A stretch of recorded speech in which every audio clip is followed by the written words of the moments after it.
तो आदाब, नमस्कार, गुड इवनिंग, सत श्री अकाल। एक बार फिर आप तमाम लोगों का स्वागत है क्राइम तक की कहानी के इस एपिसोड में। उम्मीद है पूरी फैमिली अच्छी होगी, अपना ख्याल रख रही होगी। अतीक और अशरफ के शूटआउट की जांच पुलिस कर रही है। आज एसआईटी की टीम और दूसरी जो जुडिशियल टीम है वो मौके पर पहुंची उस कॉलविन हॉस्पिटल के बाहर। तीनों लड़कों का किससे संबंध है वो सारी जाँच भी हो रही है। तो वो सारी चीज़ें जब कुछ बड़ी खबर आएगी इसमें और कुछ नया ब्रेकिंग होगा आपको ज़रूर बताऊँगा। आज अपने पुराने ढर्रे पर जो कहानी है उस पर लौटते हैं। आज की कहानी आपको दो शम्स सुनाएंगे, एक आज वाला शम्स और एक 4 साल पुराना वाला शम्स। बहुत सारे आप लोगों के एक मेल आए थे कि स्टोरी को लेकर, शाकिरा खलीली की स्टोरी, जिसको नाम दिया था मैंने बहुत पहले डांसिंग ऑन ग्रेव। तो वो स्टोरी फिर क्राइम तक की लिस्ट से गायब हो गई। मैंने कहा था कुछ वजह है, आज मैं उस वजह का आपको खुलासा भी करता हूं। और वही कहानी आज आप सुनेंगे पूरी। एक राजकुमारी का कत्ल के बाद कई साल तक उसकी लाश संगमरमर के नीचे दफन, और उस संगमरमर के ऊपर हर शाम पार्टी, और कातिल उसके ऊपर थिरकता था। इस कहानी को सुनाऊं उससे पहले आपको एक ट्रेलर दिखाना चाहता हूं। तो ये टीजर या ट्रेलर जो भी कहिए, पहले इसको देखिए।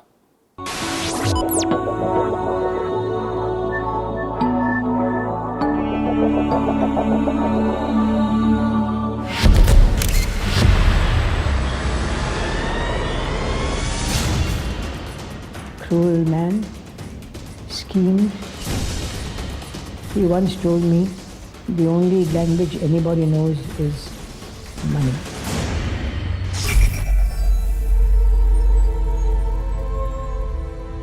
Partying and dancing in the discos and having, apparently the maid says, have parties on her grave.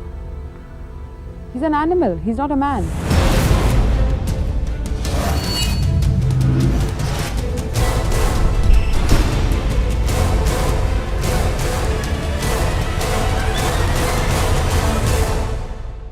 तो आपने देखा और समझ गए होंगे अब बात।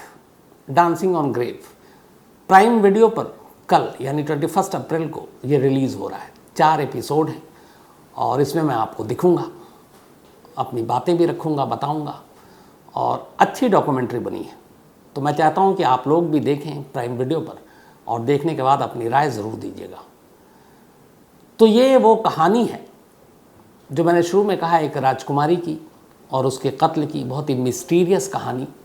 मैसूर घराने की एक राजकुमारी थी, वो दीवान की बेटी, और एक बाबा, इनके रिश्ते, शादी।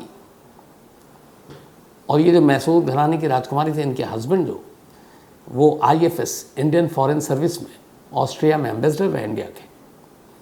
तो एक अजीब कत्ल की साजिश और इसका खुलासा। और ये वो केस है जो इस देश में पहली बार जिसकी वीडियोग्राफी हुई थी क्राइम सीन की। ये वो केस है जिसके DNA हुए, तो उस ज़माने में DNA नहीं हुआ करता था। तो पूरी कहानी बहुत ही रहस्यमयी है। कल आप प्राइम वीडियो पे देखेंगे, लेकिन मैं चाहता हूँ उससे पहले ये कहानी, आज आपको ये कहानी थी क्या, ये आप ज़रूर सुनिए। लेकिन इस कहानी को सुनाने के लिए आज के शम्स यानी मुझे यहाँ से भी हटना पड़ेगा और 4 साल पुराने वाले शम्स को लाना पड़ेगा ताकि वही सुनाए। और मैं भी आज देखना चाहता हूँ कि आज में और 4 साल के पुराने शम्स में अब कितना फ़र्क आया, बोलने में, कहानी सुनाने के अंदाज़ में, तरीके में। और आप लोग भी जज कीजिए और देखिए और बताइए कि क्या तजुर्बे के साथ साथ चीज़ें अच्छी हुई हैं या फिर बुरी हुई हैं, तो वो भी जानना चाहूँगा। तो शाकिरा खलीली यानी कि डांसिंग ऑन द ग्रेव की कहानी पेश है, सुनिए। इस कहानी के बारे में सोचता हूँ और इस कहानी का अचानक आज ख्याल आया कि आपको मैं सुनाऊं। और पहले से कोई प्लान नहीं था, तो पर मुझे लगा कि इस कहानी में इतने पेचोखम है, इतनी उलझी हुई कहानी थी, इतनी मिस्ट्री थी इसमें कि किसी को भी चौंका दे और दहला भी दे। अगर इस कहानी को मैं 2-3 लाइन में आपसे कहूँ कि कोई एक ऐसा आशिक जो अपनी मोहब्बत का गला अपनी हाथ से घोटे, वो भी पूरा नहीं, अधूरा, फिर उसे एक ताबूत में बंद करे, ताबूत के ऊपर से लॉक कर दे, उस ताबूत को ज़मीन के अंदर दफना दे, जिंदा तब तक थी वो, और फिर उसके ऊपर मार्बल का फ्लोर तैयार करे, बहुत खूबसूरत इटालियन मार्बल, और फिर 3 साल तक उस ताबूत के ऊपर जो फ्लोर है, हर शाम वो एक पार्टी रखे, अपने दोस्तों को बुलाए, लड़कियों को बुलाए, और उनके साथ वहाँ डांस करे, गाना बजे और वो थिरके, और जिस जगह पे थिरके उसके नीचे किसी की लाश हो। इसीलिए किसी ने इस कहानी का नाम दिया था डांस ऑन द ग्रेवयार्ड, कब्र के ऊपर डांस। बात ये 1991 की है जब शुरुआत हुई थी। अप्रैल का महीना था। एक शाकरे खलीली नमाजी, ये पूरा नाम है, बहुत ही खूबसूरत मैसूर राजघराने की दीवान की बेटी शाकरे खलीली नमाजी 1991 में अचानक गायब हो जाती हैं। मई के महीने में शाकरे खलीली की 4 बेटियां थीं, 3 उनसे अलग रहती थी, एक साथ। जो साथ रहती थी वो थी सबा खलीली। मुंबई में मॉडलिंग की कोशिश कर रही थी, कुछ छोटे मोटे मॉडलिंग के असाइनमेंट मिले थे, वो भी बहुत खूबसूरत।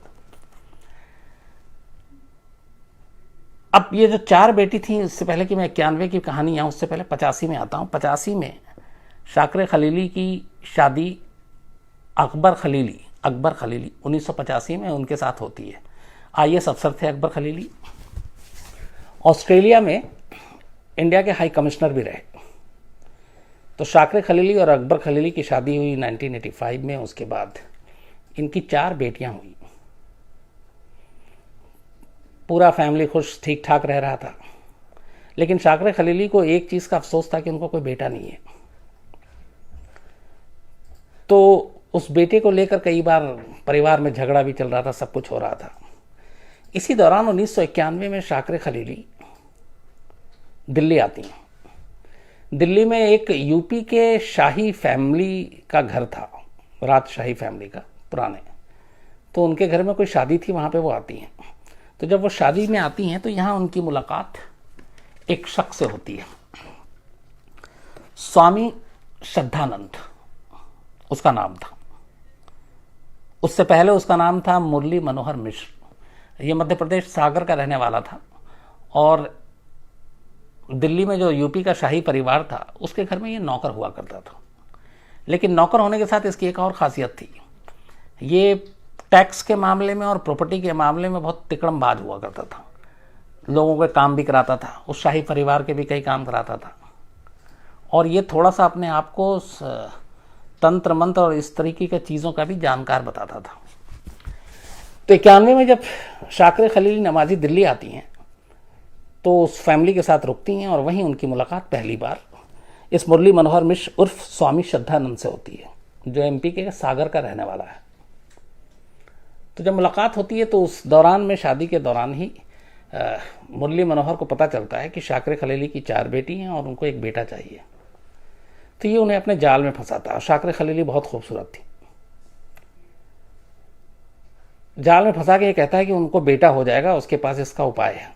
बेटे की लालच में शाकरे खलीली नमाजी जो हैं वो इस मुरली मनोहर मिश्र उर्फ स्वामी श्रद्धानंद के चंगुल में फंस जाती।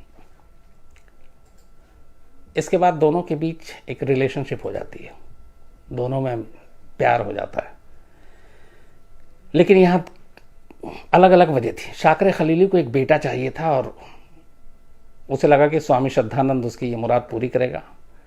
और स्वामी श्रद्धानंद को मालूम था कि ये मैसूर राजघराने की दीवान की बेटी है और अरबपति है। तो उसकी नज़र शाकरे खलीली की दौलत पर थी। तो उसने उस दौलत को पाने के लिए ये मोहब्बत का नाटक किया। यहाँ तक बात ठीक थी। उसके बाद वो वापस मुंबई लौट जाती, तब ये मुंबई में रहती थी शाकरे खलीली।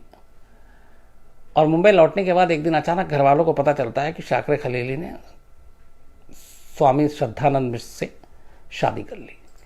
अब ये बात एकदम बम की तरह फूटता है परिवार पर, इसलिए कि तब तक शाकरे खलीली की उम्र करीब 48 साल हो चुकी थी। 48 साल की थी और उनकी 4 बेटियां थीं। अब 4 बेटी की माँ 48 साल की उम्र में दूसरी शादी करती हैं और अकबर खलीली को तलाक दे देती हैं, जो पहले पति थे IAS अफसर। तो इस शादी की खबर सुन के परिवार जो है वो बहुत बुरा मानता है, और जो 3 बेटी थी शाकरे खलीली की, वो अपनी माँ को छोड़ देती है, अपने बाप के साथ रहती हैं। अकबर खलीली की जो सबसे छोटी बेटी थी सबा, वो अपनी माँ का साथ नहीं छोड़ती, वो शाकरे खलीली के साथ ही रहती है। शाकरे खलीली शादी करने के बाद बेंगलोर चली जाती। बेंगलोर में उनकी अपनी बहुत सारी प्रॉपर्टी थी, हवेली थी, तो वो बेंगलोर में जाके रहने लगती हैं स्वामी श्रद्धानंद के साथ, जो कि मुरली मनोहर मिश्र था।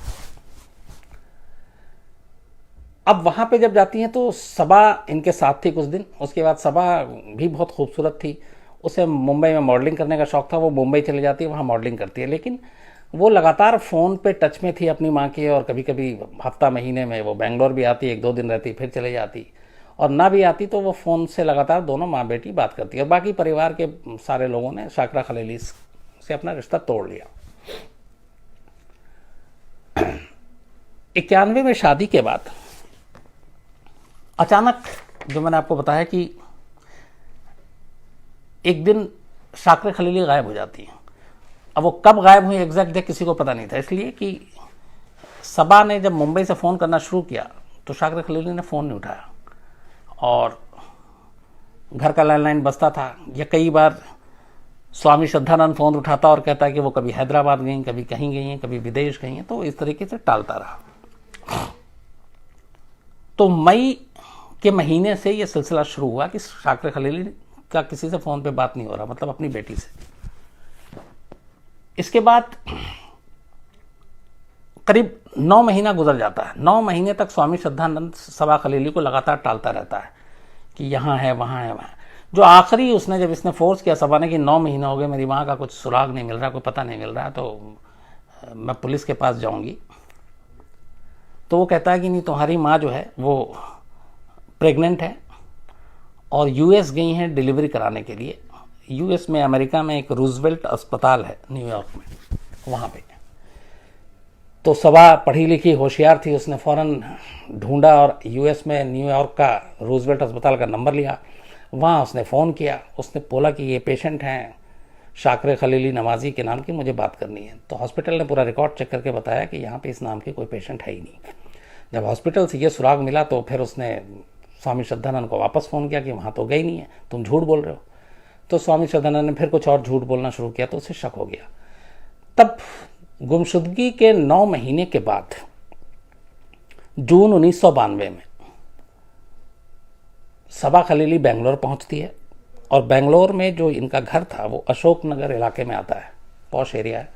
तो अशोक नगर पुलिस स्टेशन में जाके अपनी माँ की गुमशुदगी की रिपोर्ट लिखा देती है और कहती है कि मेरी माँ ऐसे ऐसे, लास्ट मेरी बात जो हुई थी वो मई में हुई थी 1991 में, उसके बाद से कुछ नहीं। और जो मुझे डाउट है जिसके ऊपर, जो मेरी माँ को गायब करने के पीछे, वो स्वामी श्रद्धानंद उसका पति है जिसने उससे शादी की थी। इसके बाद पुलिस तलाश करती है, पूछताछ करती है, पर कोई सुराग नहीं मिलता। स्वामी श्रद्धानंद से पूछताछ करती है, स्वामी श्रद्धानंद यही सब कहानी सुनाता है, फिर बताता है कि वो यहाँ चली गई, वहाँ चली गई। तो बेंगलोर की जो क्राइम ब्रांच की टीम है वो पूछताछ करती रहती है, सब कुछ लगी रहती है, लेकिन इनकी माँ का पता नहीं चलता, और जब नहीं चलता तो वक्त बीतता जाता है। अब पुलिस पे ऊपर प्रेशर भी है। स्वामी श्रद्धानंद उधर चुके एक तरह का बाबा बन गया था, तंत्र मंत्र करता ही था, तो बेंगलोर में भी उसकी अच्छी खासी धाक जम गई थी, तो पुलिस में भी उसकी अच्छी जान पहचान थी। तो पुलिस वाले भी फिर उसका ज़्यादा कुछ उन्होंने किया नहीं, और ढूंढते रहे, और उसका बेंगलोर सेंट्रल क्राइम ब्रांच की जो टीम थी वो लगभग उम्मीद छोड़ दी। उसने कहा कि अब करीब 1 साल बीत चुके हैं, 1 साल के बाद क्या मिलेगा। पर सबा खलीली भी कोशिश करती रहती कि उसकी माँ का कुछ मिले, नहीं मिलता है। 91 में मई में गायब हुई, 92 के जून में रिपोर्ट लिखाया गया गुमशुदगी के। उसके बाद 92 गुजर जाता है, 93 गुजर जाता है, 94 आ जाता है। 3 साल पूरे गुजर चुके थे, और 94 में अप्रैल का महीना आ जाता है। बेंगलोर क्राइम ब्रांच की टीम लगभग अपनी फाइनल क्लोजिंग रिपोर्ट दे रही थी कि हमने सारी इन्वेस्टिगेशन कर लिया, स्वामी श्रद्धानंद को भी क्लीन चिट दे दिया, और शाकरा खलीली का कोई पता नहीं है, कोई सुराग नहीं है, और केस को अब क्लोज करते हैं, या तो फिर कुछ चमत्कार हो तो मिल जाए। अब ये केस क्लोज होने जा रहा था, चमत्कार देखिए कि क्या होता है। और ये एक बेंगलोर पुलिस ने अपनी रिपोर्ट में लिखा था कि कुछ पता नहीं है, हो सकता चमत्कार होगा तो मिल जाएगा, और चमत्कार हो जाता है। 30 अप्रैल 1994 को पुलिस लगभग केस क्लोज करने वाली थी और 29 अप्रैल को, मतलब 30 अप्रैल तक इनको देना था एक रिपोर्ट अपना बनाकर, और 29 अप्रैल 1994 की रात को क्राइम ब्रांच का, जिसके पास ये पूरा मामला था, उसके एक कांस्टेबल का दोस्त था, दूसरा कांस्टेबल जो क्राइम ब्रांच में नहीं था, बेंगलोर पुलिस में था, कर्नाटक पुलिस में था, वो एक शराब के ठेके के बाहर ड्यूटी दे रहा था और वहां पे कुछ लोग खड़े होकर शराब पी रहे थे। तो उनमें एक बंदा था, वो भी शराब पी रहा था। शराब पीते पीते कुछ लोग बात कर रहे थे वहां पे पुलिस के बारे में, क्राइम के बारे में। तो वो कुछ ज़्यादा ही नशे में था वो शख्स। उसने अचानक बोला कि ये पुलिस क्या होती है, कुछ नहीं होती है। अब देखो हमारे साहब को 3 साल हो गए, हमारे साहब ने एक मर्डर किया, आज तक पुलिस साहब को पकड़ना छोड़ो, लाश भी नहीं ढूंढ पाई है। अब जब ये कांस्टेबल के कान तक बात पहुंची तो कांस्टेबल का कान खड़ा हो गया, वो गया उसके पास। अच्छा, वो पुलिस वाला भी घाक, उसने ये शो नहीं किया और सादी वर्दी में था कि वो पुलिस वाला है, तो उसने भी उसको थोड़ा और भड़काया, चढ़ाया उसको। वो वैसी शराब के नशे में, उसने यार क्या बात करा, लंबी लंबी छोड़ो, ये सब है उसमें, कैसे केस क्रैक हुआ था। तो बोले थे तुमको क्या पता, तुम नहीं जानते। उसने कहा कभी शाकरा खलीली नवाजी का नाम सुना है? अब जैसे ही उसने ये नाम सुना, चूँकि वो बेंगलोर पुलिस में लगभग ज़्यादातर पुलिस वालों को भी, वो बेंगलोर से ही लाश मिसिंग थी, तो थाने में भी ये रिपोर्ट गई थी, फ़ोटो गया था। और वो चूँकि क्राइम ब्रांच का कांस्टेबल इसका दोस्त है, इसलिए इस केस से वो बहुत ज़्यादा उसको जानकारी थी। तो कहता हाँ नाम नहीं, वो कहता है कि नाम नहीं सुना, कौन थी ये, नहीं जानते। तो बोला तू नहीं जानता, इतनी बड़ी वो दीवान की बेटी थी और हमारे साहब ने उसको मार के और घर में ही दफना दिया, और वो भी ताबूत में, और वो ताबूत मैं खरीद के लाया था। अब जब ये बोलता कहता तू छोड़ रहा है। उसने कहा कि आज भी वो दुकान है, वो एक दुकान का नाम लेता, बहुत फेमस दुकान था कारपेंटर का, कहता वहाँ से लिया था। तब तक इसको समझ में यकीन आ जाता है कि हाँ ये सही कह रहा है। तो ये उसी वक्त उसके बाद पुलिस वालों को इतला देता है और उसको उसी शराब पीते हुए रात को उठाया जाता है और थाने ले जाया जाता है। उसका जब उससे पूछताछ होती है, जब उसका नशा गुल हो जाता है, तो पता चलता है कि वो स्वामी श्रद्धानंद का नौकर था और उसके घर में काम किया करता था। अब उसने करीब 1-2 साल से काम छोड़ दिया था। उसके बाद वो पुलिस को जब कहानी सुनाता है तो पुलिस सबसे पहले काम ये करती है कि उस दुकान में जाती है जहां से इसने कहा था कि वो ताबूत में खरीद कर लाया था। अब जब वो उस दुकान तक पहुंचती है पुलिस, तो उस दुकानदार से पूछती है, अच्छा वो ताबूत जो था वो एकदम आदम का ताबूत था, मतलब जिसमें आप डेड बॉडी रखते हैं, लाश रखते हैं। तो वो जो दुकान जहाँ से लिया था, उस दुकानदार से जब पूछा तो उसने कहा कि हाँ 3 साल पहले एक ऐसा ख़ास ताबूत मेरी दुकान से ले गया था। फिर वो अपना डायरी वारी पलट के बताता है, नाम ये था। और उसने कहा कि वो जो स्वामी श्रद्धानंद आया था, उसने एक लाइन कहा था कि मेरे पास एक एंटिक वैल्यू की आदम कद मूर्ति है, जितने इंसान की हाइट होती, तो वो एंटिक वैल्यू की एक मूर्ति है, उस मूर्ति को मुझे उस ताबूत में रखना है, तो मुझे ऐसा ताबूत चाहिए, ताबूत भी एंटिक हो। तो उसने जो बहुत ही एंटिक ताबूत उसको दी और वो 3 साल पहले ले गया। जब ये बात पुलिस को पता चली तो फिर पुलिस को यकीन हो गया, और ये 29 अप्रैल की रात की बात थी। 30 अप्रैल की सुबह ताबूत की दुकान में जाकर पुलिस ने कंफर्म किया, उस दुकानदार ने पूरी चीज़ बता दी। अब फिर पुलिस ने कड़ियाँ जोड़नी शुरू की। उसके बाद दोपहर होते होते स्वामी श्रद्धानंद के घर क्राइम ब्रांच की टीम पहुंचती है। उसके बाद स्वामी श्रद्धानंद से पूछताछ होती है, नौकर को सामने लाया जाता है। जैसे ही नौकर को स्वामी श्रद्धानंद देखता है, वैसे ही उसकी हालत ख़राब हो जाती है। फिर स्वामी श्रद्धानंद से जो पुलिसिया स्टाइल में पूछताछ हुई, पहले तो वो मना करता रहा, घाट था, और उसने पुलिस वाले को डराया धमकाया भी कि मेरी पहुंच ये है वो है, क्योंकि बाबा था वो। तो लेकिन जब पुलिस ने अपनी सख्ती दिखाई, चूँकि सबूत सामने था, थोड़ी देर के बाद फिर स्वामी श्रद्धानंद खुल जाता है। उसके बाद वो कहानी सुनाता है पुलिस को। अब वो कहानी ये थी कि जब दिल्ली में 1991 में ये पहली बार मिली थी शाकरा खलीली इससे, तो इसे पता था, उससे मिलाया गया था कि ये मैसूर राजघराने की दीवान की बेटी हैं इनके, मैसूर में, बेंगलोर में, मुंबई में बहुत सारी प्रॉपर्टी है और करोड़ों अरबों रुपए की मालकिन है। तभी से उसने कि इनके पैसे हड़पने, उसने उससे शादी का प्लान बनाया। फिर शादी की।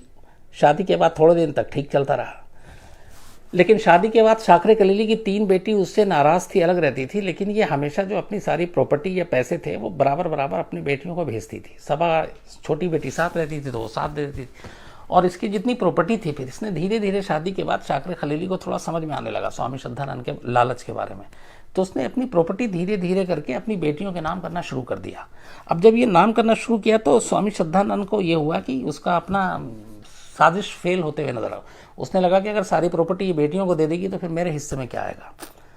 तो उसने उसको इस बात पे लड़ाई भी होती तो उसने कई बार मना भी किया इस स्वामी श्रद्धानंद ने, तो मेरे नाम कर दो। शाकरा खलीली तैयार नहीं हुई। तो जब वो तैयार नहीं हुई तब उसे लगा कि अगर थोड़ा वक्त और रही तो ये सारी प्रॉपर्टी जो अपनी बेटियों को दे देगी तो मैं कंगाल हो जाऊंगा। तो उसने कहा कि ये प्रॉपर्टी इससे पहले कि जो बाकी बची खुची दे दे, शाकरा खलीली का काम तमाम कर देते हैं। अब यहां से उसने प्लानिंग शुरू की। ये जो पूरी कहानी उसने बताई। अब मारने का चक्कर यह था कि शाकरे खलीली की बेटियां जो हैं वो पहले ही नाराज थीं इस शादी के खिलाफ। अब वो मारेगा तो पहला शक उसी के ऊपर आएगा। तो उसने कहा कि कुछ ऐसा प्लान किया जाए जिससे कि मेरे ऊपर शक ना हो और काम भी हो जाए। फिर उसने एक साजिश रची कि ऐसी चीज़ हो कि शाकरा खलीली दुनिया के सामने कभी आए ही नहीं और उसकी मौत जो है हमेशा एक राज बनी रहे और पुलिस उसका कुछ ना बिगाड़ सके। तो ऐसी कौन सी तरकीब हो सकती है। फिर उसने तरकीब सोची और दिन चुना शाकरे खलीली का कत्ल करने के लिए। 28 अप्रैल 1991 मई से शाकरे खलीली गायब थी। जब सबा खलीली ने बात नहीं की थी तो ये उस दिन पता चला कि कत्ल किस दिन हुआ था। तो 28 अप्रैल 1991 की बात थी। स्वामी श्रद्धानंद ने यही तारीख चुनी थी शाकरे खलीली की मौत के लिए। उसने अपने प्लान के तहत सबसे पहले क्या किया कि घर के जितने नौकर थे उनको छुट्टी दे दी और शाम से घर में कोई नहीं। इसके बाद उसने शाकरे खलीली के लिए खुद चाय बनाई। बस उस चाय में बेहोशी की दवा मिला दी। शाकरे खलीली ने चाय पी, बेहोश हो गई। जैसे ही बेहोश होती है वो उसको एक गद्दे में लपेटता है और उस गद्दे को जो इसने ताबूत मंगाया था एंटिक वैल्यू मूर्ति रखने के लिए, वो ताबूत उसी दिन 29 तारीख को डिलीवरी हुई थी दिन में। उसके बाद बेहोश करके गद्दे में लपेट के उस गद्दे को ये उस ताबूत में डालता है शाकरा खलीली समेत। ताबूत का ढक्कन बंद करता है, उसमें ताला लगाता है। कोई गला नहीं दबाता, कोई कत्ल नहीं करता, सिर्फ बेहोश करके। मतलब उसने जिंदा ताबूत में उसको बंद कर दिया था। उसके बाद ताबूत में ताला लगाने के बाद इसने उसी दिन जो नौकरों को छुट्टी दी थी एक काम और कराया था।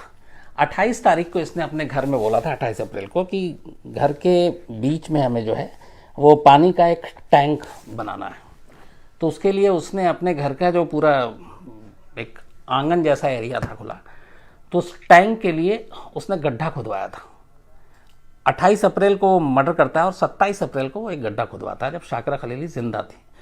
शाकरा खलीली की नज़रों के सामने वो गड्ढा खुदता। वो गड्ढा दरअसल उसकी अपनी कब्र थी जो शाकरा खलीली को पता नहीं थी, और शायद शाकरा खलीली ऐसी पहली होंगी जिन्होंने अपना कब्र खुदते हुए खुद देखा, पर उन्हें मालूम नहीं। उन्हें यह था कि ये पानी के टैंक के लिए खुदवा रहा है। उसका खुदवाने के बाद मजदूर को भेज दिया, शाम को 28 तारीख को नौकर को भेज दिया। अब ये ताबूत को बंद करने के बाद फिर रात को उस ताबूत को खींच के आंगन में लाता है और उस गड्ढे में डालता है। उस गड्ढे में डालने के बाद वो सारी मिट्टी जो चारों तरफ खुदाई से निकली थी उसको वापस उससे भर देता है और वो गड्ढा बराबर कर देता है। उसका ये आराम से उस रात सोता है। अगले दिन सारे नौकर आते हैं। फिर ये उसने मिस्त्री को पहले ही बोल रखा था कि तुम्हें आना है। 2 अलग अलग तरह के, एक गड्ढा खोदने वाला था, एक उसने बोला था पानी का टैंक जो लगाएगा वो अलग कारीगर और मजदूर आएंगे, और एक आएगा जो मार्बल का फ्लोर लगाएगा। तो मट्टी बराबर थी, उसने उसके नौकर को बुलाया, उसने कहा ये बाकी लोग अपना काम कर गए, अब इसको बराबर कर दो। तो फ्लोरिंग होना है, इटालियन मार्बल, बेहतरीन टाइल्स, उसने उस पूरे आंगन में उस जिसके अंदर कब्र थी उसके ऊपर इसने बिछवा दिया। बिछवाने के बाद मार्बल के टाइल्स लगे और फिर वो बराबर हो गया, बेहद खूबसूरत। उसके बाद उसने उसी के एक कोने में एक बार बनाया, टेबल कुर्सी जो जनरली आप बार में देखते हैं उसी आंगन के।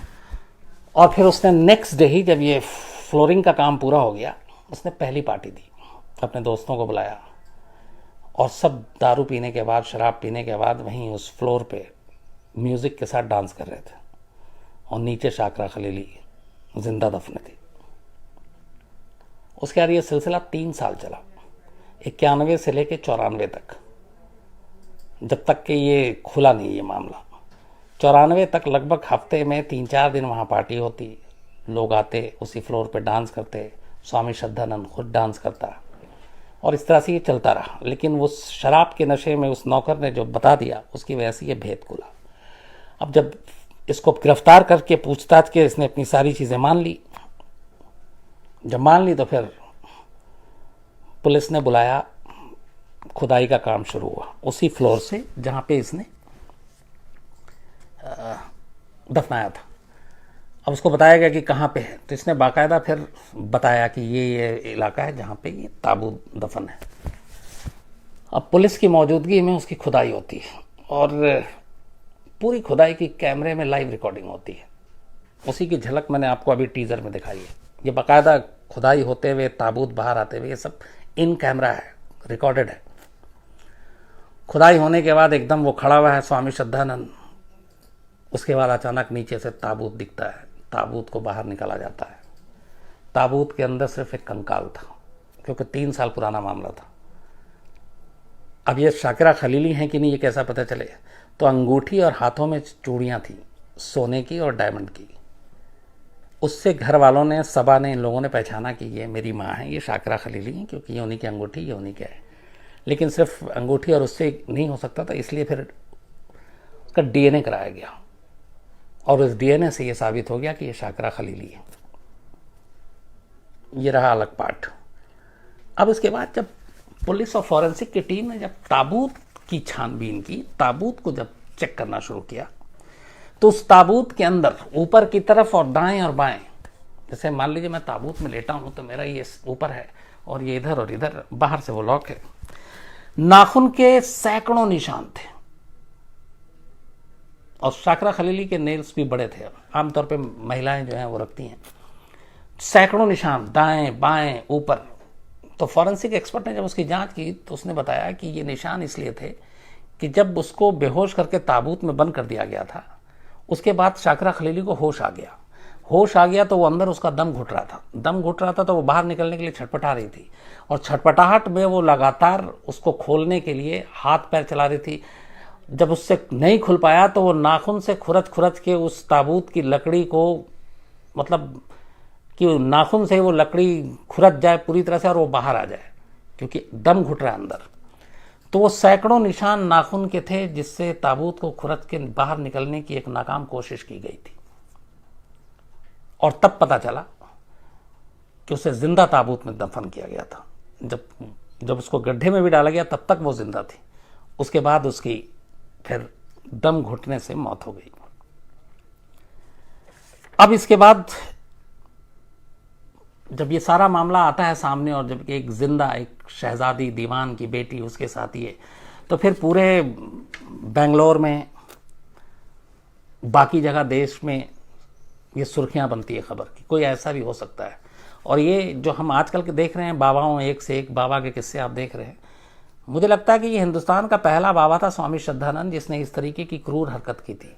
और उसके बाद ये सिलसिला चला, लेकिन फिर उसमें लोगों का गुस्सा भी भड़का कि कोई किसी को ऐसी मौत कैसे दे सकता है। और मौत तो मौत, मतलब आपकी बीवी थी वो, आपने उससे शादी की, आपने उसको जिंदा ताबूत में दफन किया, दफन करने के बाद आप उसी घर में रहते हो और आप उसकी कब्र के ऊपर आप हर शाम पार्टी करते हो, आपके पैर थिरकते हैं, आप नाचते हो, आप गाते हो।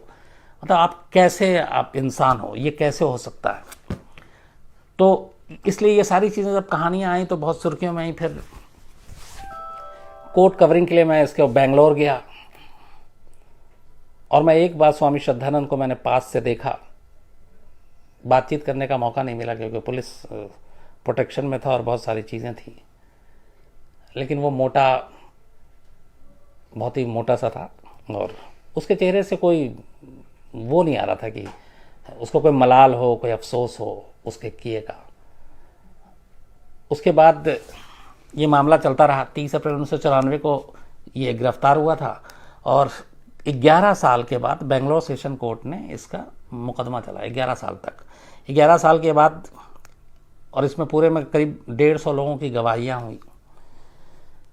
फिर 21 मई 2005 को बेंगलोर सेशन कोर्ट ने स्वामी श्रद्धानंद को फांसी की सज़ा सुनाई और ये कहते हुए कि ये रेयरेस्ट ऑफ रेयर केस है, क्योंकि आप कोई पति अपनी पत्नी को जिंदा ताबूत में दफन कर दे और उसके बाद इतनी गैर इंसानी हरकत की उसकी कब्र के ऊपर वो डांस करता रहे और फ्लोर बनाए, टाइल्स महंगा लगाए, तो ये आदमी जीने के लायक नहीं है। तो इसलिए सेशन कोर्ट ने उसको फांसी की सज़ा सुना दी। फिर ये मामला हाई कोर्ट में गया। उसने स्वामी श्रद्धानंद ने इसको चैलेंज किया, लेकिन 2005 में हाई कोर्ट ने भी इसकी सज़ाए मौत को बरकरार रखी। अब दो तरफ से वो उम्मीद ख़त्म हो गई थी, लगा सुप्रीम कोर्ट भी फांसी देगी। लेकिन फिर 2008 में इसकी सुनवाई फिर बहुत तेज़ी से हुई थी। 2005 में सेशन कोर्ट ने फांसी की सज़ा सुनाई, 2008 में 2005 में हाई कोर्ट का आया था, उसका 2008 में सुप्रीम कोर्ट में ये मामला गया। तो सुप्रीम कोर्ट ने ये कहा कि ये रेयरेस्ट ऑफ रेयर की कैटेगरी में नहीं आता है, इसलिए उसकी फांसी की सज़ा को उम्र कैद में बदल दिया जाए। हालांकि इस पे जो दूसरे पक्ष के वकील थे उन्होंने आपत्ति भी जताई, लेकिन वो सुनी नहीं गई और आखिरकार सुप्रीम कोर्ट के कहने पे उम्र कैद की सज़ा, मतलब 2 अदालतों ने, निचली अदालत और हाई कोर्ट ने फांसी की सज़ा दी थी, सुप्रीम कोर्ट ने फांसी की सज़ा को उम्र कैद में बदल दिया। और ये बात है 2008 की, ये अभी चल रहा है 2018, 10 साल हो गए। पिछले 10 साल से स्वामी श्रद्धानंद जो है वो कर्नाटक के बेलगाम जेल में बंद है। बेलगाम है एक वहाँ पे जगह, तो उसके सेंट्रल जेल में बंद है। 1994 में जब वो पकड़ा गया था, तब जब उसने शादी की थी तब उसकी उम्र 50 साल थी। 1994 में जब वो पकड़ा गया तो 54 साल थी, और 94 में 54, अब 2018, मतलब इस वक्त वो करीब 78 साल का है।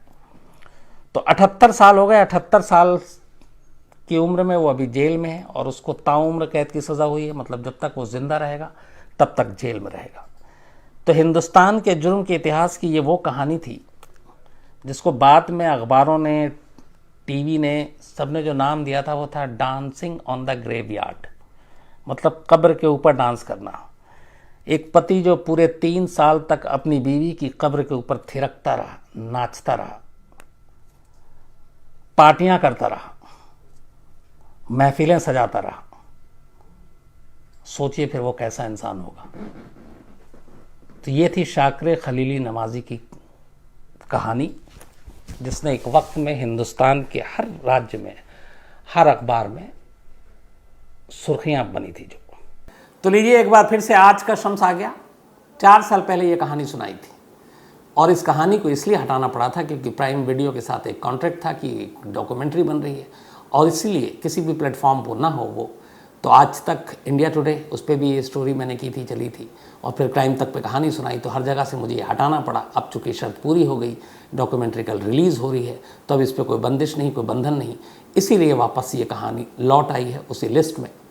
और अपनी अपनी राय आप ज़रूर दीजिएगा, ये कहानी आपको कैसी लगी, और ख़ास तौर पर ये कि 4 साल पुराने और 4 साल बाद इनमें क्या फ़र्क आया है कहानी ख़ास तौर पर सुनाने के अंदाज़ में।